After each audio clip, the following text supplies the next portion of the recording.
Most of us easily recognize this immortalized quote from the movie Star Wars, from its first word, Luke. But what if I told you that Darth Vader never uttered the word Luke, and you are experiencing a false memory? The actual line from the movie was, "No, I am your father." Our dive into the realm of the world of false memories begins with one man, Nelson Mandela. On December 5, 2013, Nelson Mandela passed away. However, large numbers of people remember him dying in prison in South Africa back in the 1980s. There was even a publication in a book titled English Alive where they wrote that he passed away July 23, 1991. So many people believed that he had died back in the 80s, so much so that they coined the term Mandela Effect to encompass the realm of false memories. Now, false memories are something we each have experienced or will experience, and we may not have even realized it. What is a false memory, you might ask?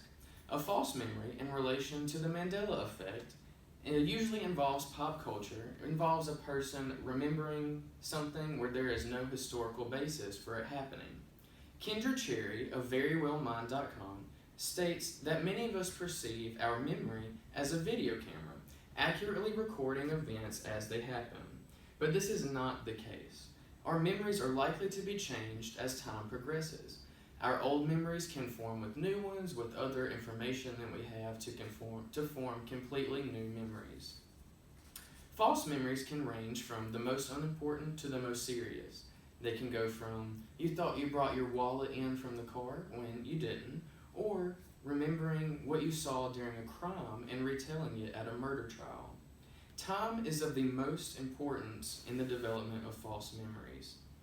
So many of the effects I'm going to share with you today, you may not have thought about in a long time, which means they might be a little more shocking. So the most talked about is the children's show and books, The Berenstain Bears. Now you might think to yourself, why did he just say Berenstain? That's because our false memory has us believe it's spelled with an E-I-N on the end, when in fact the correct term is Berenstain. Ever since I learned this piece of information, and I've told people about it, they've always been just as shocked as I am, because to them it's always been Berenstain Bears. So the other movie quote I want to give you is, "Mirror, mirror on the wall, who's the fairest of them all?" You know this as the evil queen from Snow White, but what if I told you the actual quote was, "Magic mirror on the wall"? The other two that threw me for a loop were the cereal brand Fruit Loops and the cartoon Looney Tunes. So we think fruit may be spelled just as like an apple or an orange with a U-I, when in fact it's actually spelled with a double O, and this is found on all of the cereal boxes. The other would be the cartoon Looney Tunes. You would think tunes would be spelled like cartoons with two O's, when in fact it's spelled like tunes like music. Now, I want to give you some explanations of the Mandela Effect and why you may be remembering these topics differently. One of the most common explanations involve otherworldly ideas.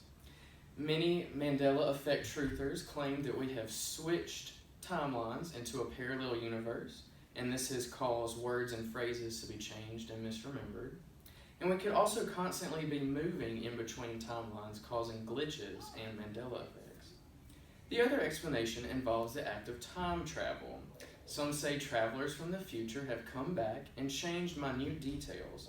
They did this to either mark points on a time map or to change things in the future. These time travelers also apparently travel in UFOs that we think aliens are in them.